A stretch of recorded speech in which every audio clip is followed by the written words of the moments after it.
This is Coach Jay, and today I have a mental coach with me, Chelsea McQuarrie, and we're going to talk today about gymnastics and why a gymnastics participant needs a mental coach.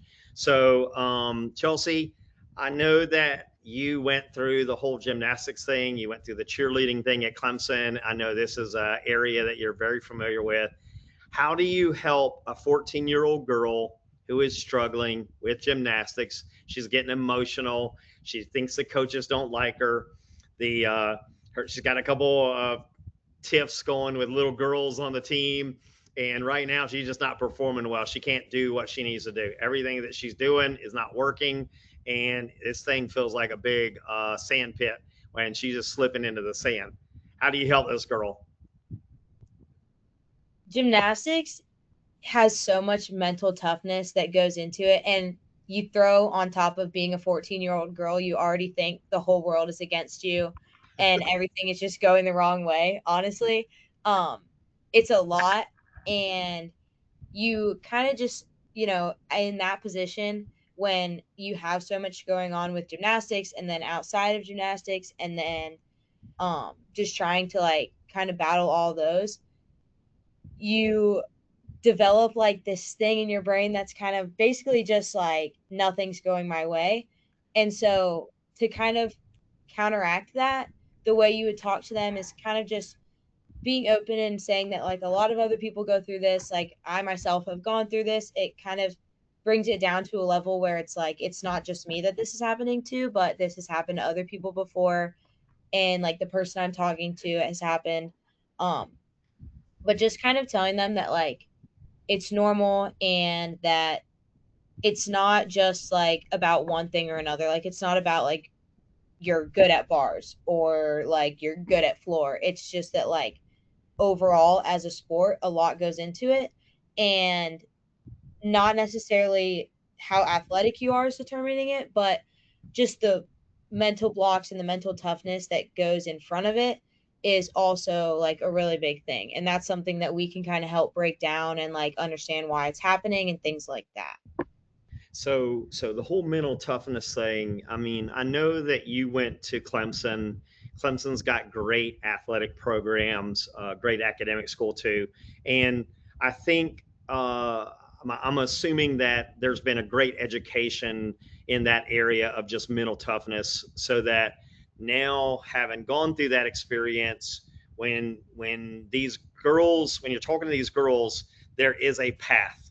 There is a better path, there are better habits, there are better ways of thinking about it. Is that all part of the solving this problem? Yeah, for sure. And it's not just one thing that goes into it. It's a series of things, and it's a lifestyle, and it's the way your outlook is, and the way that your schedule is carved, and there's just like a list of things, and it's not one thing that you can just be like, "Hey, I'm going to give you this and it'll fix it." But it's kind of a series of things that happen throughout their daily routine, and like just the way that they go about thinking things. And so, yeah, I've been instilled with a ton of things throughout my time at Clemson. And like Clemson football's motto is all in, Clemson basketball's motto is grit. So, like, those are words that are really powerful. And they don't just mean like be an athlete or like do good in your sport, but it just comes across as like the way that you're supposed to live your life, and the amount of like focus and energy that you're supposed to put in it. And so, yeah, it doesn't just come down to like one singular thing, and there's not like one piece of advice that you can give, but it's kind of just like across the board of a lot of different things put together. And it really starts with how the choices they make during the day, what time they get up, what kind of foods they eat, what how much time they spend on their phone, what time they go to bed, how they spend their night times. Is all that part of the equation as well?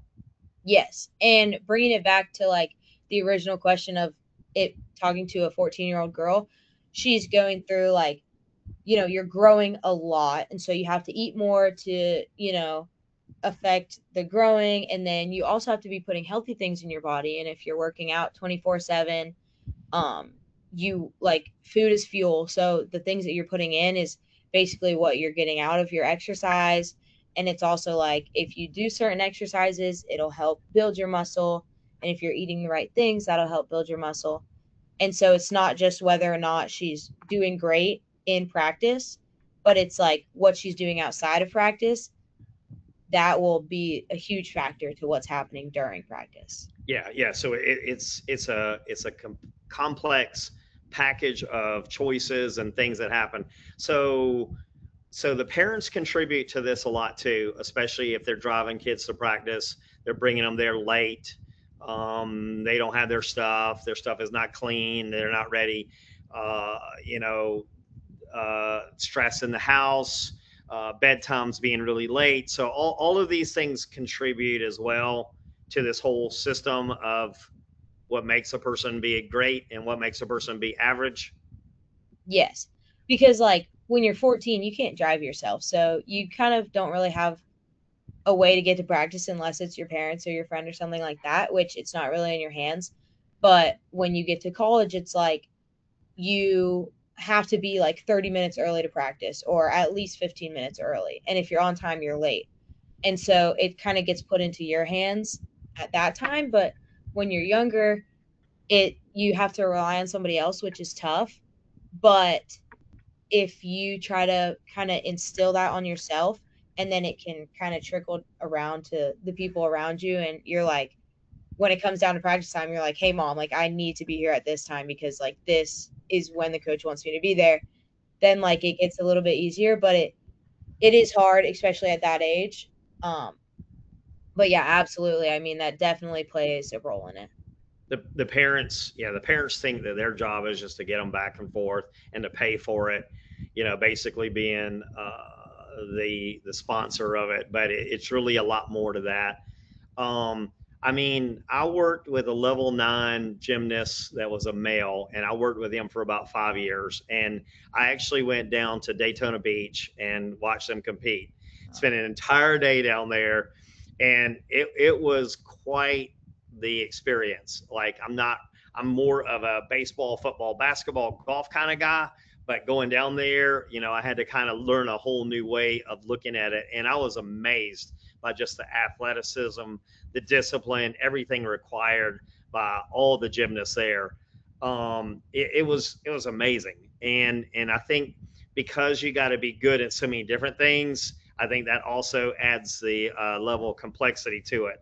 Because some people are good with bars, but they're not good on the floor, and I think the other piece to this is it's very competitive, and some kids are just more athletic than others, and we got that in all sports. And so do you think that some of the things that you've learned, some of the things that you're teaching these young people, do you think that helps them kind of close the gap with people that might be a little bit more athletic, that might be involved in the sport a little bit longer?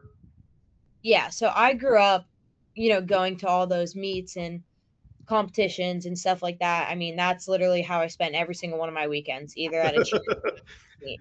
And Yeah, it, takes a lot out of you, and you're sitting there all day. Like for cheer, my routine was 2 minutes and 30 seconds long. And same with gymnastics. Like there you are not on the floor for a long time. And you have one event and then you have to wait around all day and to do another event. And in the meantime, you're sitting there and watching other people. And so it's easy to kind of compare yourself to all the other people and say yeah, like, oh, why can't I do this skill and they can? Or why do they look smoother? Or it looks effortless to them. And it's just like it's hard because you're kind of trapped in that arena watching other people, and it gets inside your brain, especially when you're going to compete, because you want to have like a clear mind, really just focusing on what you want to do. But it is hard when the arena's loud and full of everyone doing the same thing that you're kind of doing. So it's definitely intimidating. And when you get to that age of like, transitioning into high school, it kind of cuts a lot of people down, and it cuts the people to where like you're not going to spend that much time training unless you're really focused on it and you want to go to the next level or you just really care about it. So that it sounds harsh, but it kind of cuts the dead weight off, and you're down to who really care, and those are the people that are really good at their sport. So you could go from being the best on your team and the best in your whole entire gym to everybody's on your level. And that is also like super hard to conquer, um just like the thought of that and the level difference. So yeah, for sure. I think the thing that a lot of parents don't understand about the whole mental coaching is they will tell me, well, my son doesn't have a problem, and I'm like, that's fine, but he will be better by meeting with me. Yeah. It's not about them having a problem. It's not about them having an issue. It's not about them being weird. It's not about them having some kind of drawback that other kids don't have. My experience is all kids got something going on where they need help. Out of 1,200 kids that I've talked to, I haven't found one kid that I wasn't able to help with better habits, better routines, a better system. And so, what do you tell the gymnast parent that says, "Well, we have a good coach and everything's going fine there"? What do you tell that parent that you can do that can help their child I mean, outside of their regular coaching at their gym? yeah, I would tell them that the biggest difference between us and their coach in gymnastics is that their coach is focusing on excelling physically and we are tackling the mental part, which is super different. And when you tackle the mental part, they will get better physically just because they're in the right headspace, they're doing the right things, they're treating their body well.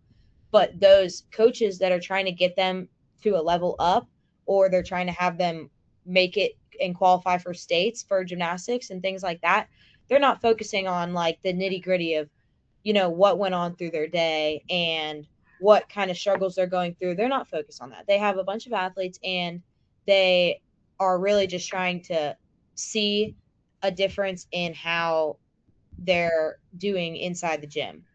And like sometimes it's not all up to that because when your mind's telling you to stop doing something, you can't really push it physically. So that's where we come in and we kind of help.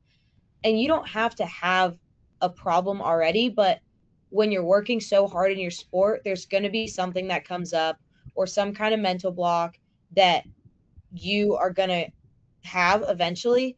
And especially if you're not already working with somebody, then it's going to be too late by the time that problem, not too late, but to get a head start on those problems, like they could end up never happening because if you're training so hard, eventually they're going to happen. So, Right, right. And you're sharing winning ways. You're not only through your failures, but also the wins, and seeing other people at Clemson and other colleges. You're kind of going against the best of the best. So yeah, I think that's great. And I'm doing a lot of the same things with just other athletes. So it's all the same. It's all the same. So yeah, it's great. The Now, what about the argument that I got a parent and I can work this through with my parent. My dad was in the military. My mom's a school teacher. Like there are plenty of parents out there that have great habits and great systems. Why is it harder for the parent to relay that to the athlete? that is a great question because um I mean, parents are awesome. I love my parents. They're the best. But they are kind of biased when it comes to things. So when you're telling them your problems, they're trying to see you as the best possible way that they can see it because obviously every parent thinks their kid is the best and amazing. And while they might be, like, it's also there could be a lot of underlying things that the parents don't really want to tackle because they don't want to see anything but the best in their kids. And also, like, you get so much information from your parents daily, just like they raise you, like how to live, how to walk, how to eat, how to sleep. Like, literally, they tell you how to do everything because that's what parenting is. So by the time you're, 14, 15, 16, and you've heard everything from them, it's hard to keep listening to them about things that are like so particular because you've already listened to them so much. Yeah, So, yes, like it can be good for to give parents input, but also like it hits a time where the kids probably won't listen to you. And so even if you're saying the same thing we're saying, just because we're a different voice that they haven't heard and we're an outside source, and like, I've been through all of it myself personally, um, that they just kind of like they just listen to it better. Yeah, yeah. I think listening to an expert talk about it, somebody who's working with other clients that are in college, things like that, for sure. It comes to them a lot differently. And many calls, I will try to get the athlete to go to bed earlier or get off their phone, and their parents are like, "We've been doing that for 3 years, and nothing's worked." And I'm like, "Let me talk to them." After one call, they're like, they're getting off their phone, they're going to bed earlier, and then they start performing a lot better. And so, yeah, for sure, it's all connected. And sports is 90% mental, and the sooner people realize that, the better. So, all right, so Chelsea, how do people find out more about you, and how do people get in contact with you? We have a website. It's sportsintervention.com. So you can go on that and you can sign up. There's like a bunch of client information and just kind of seeing what we're about in more in depth. And then we have an Instagram account, which is at coaching mental performance. So you can DM that. Also, um, we have an ad on Psychology Today for sports intervention. And my email, if you want to just directly email me, like you're like, I have a gymnast, I really want her to talk to you right now. My email is cmcquar@clemson.edu, and I check it every day. So um that like I can get back to you really quickly through that. And so all the counseling that you do, helping these gymnasts, cheerleaders, dance team, all these females that you work with, this is primarily done through FaceTime, go-to meeting, and just regular phone calls. You don't have to see them in person. No, definitely you don't have to see in person. And it's super easy just to hop on FaceTime or a phone call once a week and just talk, and it does help a lot. So Yeah. Okay. All right. Thank you. This is big help. You know that anybody that I work with that says anything about gymnastics, if it's a female, I'm sending them to you, and I'll let you work with them. So I appreciate your time today. This is great, and it's very helpful. of Thank course, you. thank you. All right. We'll see you. Bye. Bye.